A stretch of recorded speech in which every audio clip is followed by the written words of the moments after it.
Why humans protect the powerful. The psychology behind Epstein Island. There's something deeply wrong with how humans respond to power. When Jeffrey Epstein's network collapsed, when the photos surfaced, when the flight logs became public, the reaction wasn't universal outrage. It was selective, calculated. Some people defended the powerful. Others attacked anyone who questioned too much. Most just looked away. This isn't an accident. It's psychology. It's biology. It's the same mechanism that's been protecting the powerful for thousands of years. Walk into any corporate office, any political discussion, any online debate about Epstein Island, and you'll see it playing out in real time. The cognitive gymnastics, the deflections, the sudden concern about conspiracy theories when actual evidence sits right there in court documents. The desperate need to believe that systems work, that justice happens, that powerful people wouldn't really do those things. This isn't stupidity. It's something worse. It's a survival mechanism that's been hijacked. Here's what nobody wants to admit. Humans are biologically programmed to submit to power. We're pack animals, tribal creatures. For 99% of human history, opposing the powerful meant death. Your brain learned this lesson over hundreds of thousands of years.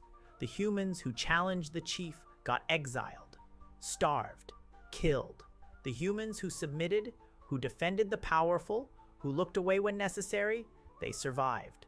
They reproduced.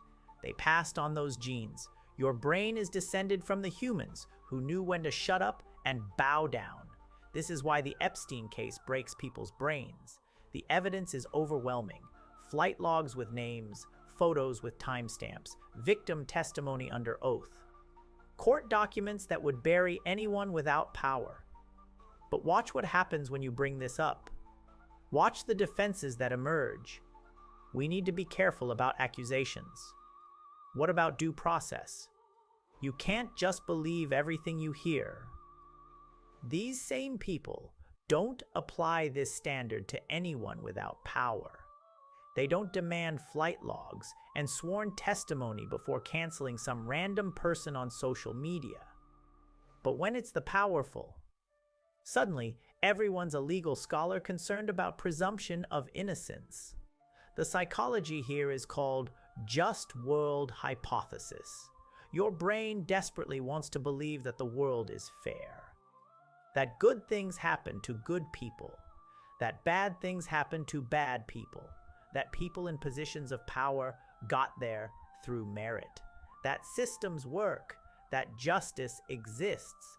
Accepting that Jeffrey Epstein ran an island where the powerful exploited children for years, that everyone knew, that nothing happened until he became a liability, this shatters the just world hypothesis.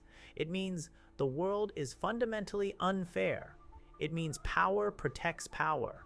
It means you're not safe. Your brain can't handle this, so it finds ways to defend the system instead.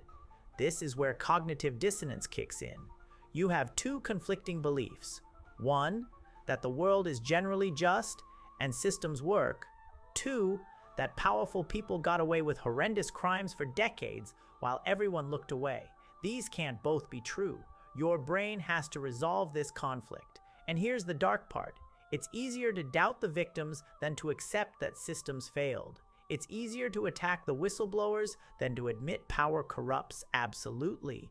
It's easier to defend the powerful than to face the reality that you live in a world where money and connections matter more than justice.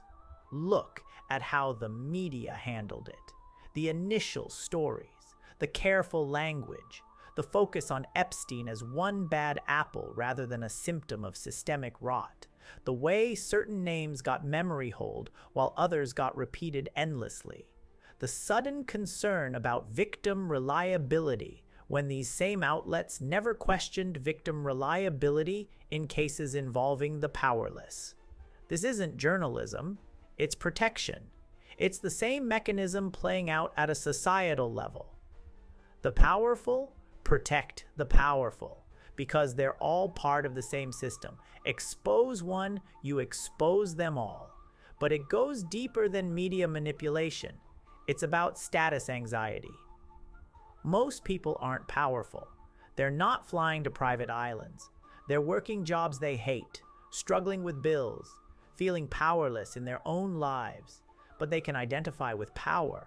They can imagine themselves as powerful. They can defend the powerful as a form of aspirational thinking. If I defend the system, maybe one day the system will reward me. If I attack the powerful, I'm admitting that power is corrupt, that even if I achieve it, it won't make me safe or moral or worthy. This is too threatening. So people defend the powerful to defend their own fantasies about what power means. There's also tribalism, politics, team sports. When Epstein's connections got exposed, people immediately sorted them into political categories. People on the left focused on certain names. People on the right focused on other names. Everyone weaponized it for their team. Nobody cared about all the names. Nobody wanted to burn down the entire system, because that would mean losing. It would mean the other team was right about corruption. It would mean both teams are corrupt. So instead, it became another partisan battle.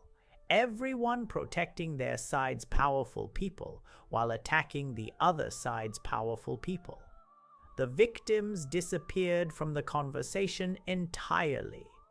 Watch what happens when someone asks too many questions, when someone points out the obvious connections, when someone demands to know why certain people aren't in prison. They get labeled a conspiracy theorist. They get mocked.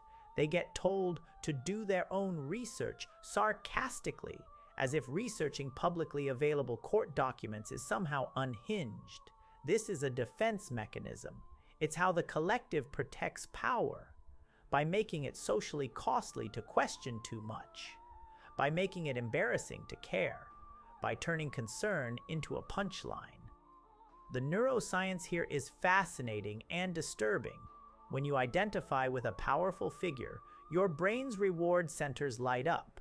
When that powerful figure is threatened, your brain perceives it as a personal threat. Your amygdala activates. Your stress response kicks in.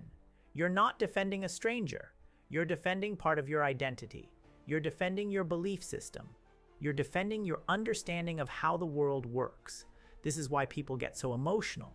This is why conversations about Epstein Island turn into screaming matches.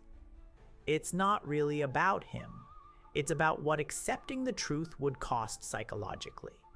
And here's the brutal part. Most people choose comfort over truth. They choose the lie that makes them feel safe over the reality that makes them feel powerless. They choose to believe that Epstein was an anomaly, that his death was suicide, that the system worked eventually, that justice happened, that we can all move on now. Because the alternative is too heavy. The alternative is that the powerful operate by different rules, that they protect each other, that no amount of evidence matters if you have enough money and connections, that the systems you trusted your whole life are fundamentally broken, that you're living in a world where power trumps everything, including the safety of children. This isn't unique to Epstein. This is how power has always worked. Throughout history, the powerful have committed atrocities while the masses looked away, made excuses, defended them, not because people are inherently evil, but because opposing power is terrifying, because your brain has been wired through evolution to submit, because cognitive dissonance is painful, because tribalism is comfortable, because status anxiety is real, because the alternative to defending the system is admitting you're powerless within it. So what do you do with this information? You recognize the mechanism. You notice when you feel the urge to defend power. You question why certain names make you uncomfortable while others don't. You ask who benefits from your defense. You break free from tribalism long enough to look at all the evidence, not just the evidence that confirms your team is right. You accept that the world is unfair, that power corrupts, that systems protect themselves, that justice is often an illusion. The Epstein case isn't over. It never will be, because it wasn't really about him. It was about the system, about power, about how humans respond to power, about what we're willing to ignore to maintain our comfortable lies about how the world works. The victims told the truth. The evidence exists. The names are known, but most people will continue to protect the powerful. Because that's what humans do. That's what your brain was designed to do. And recognizing that mechanism is the first step toward breaking free from it. Don't say nobody warned you.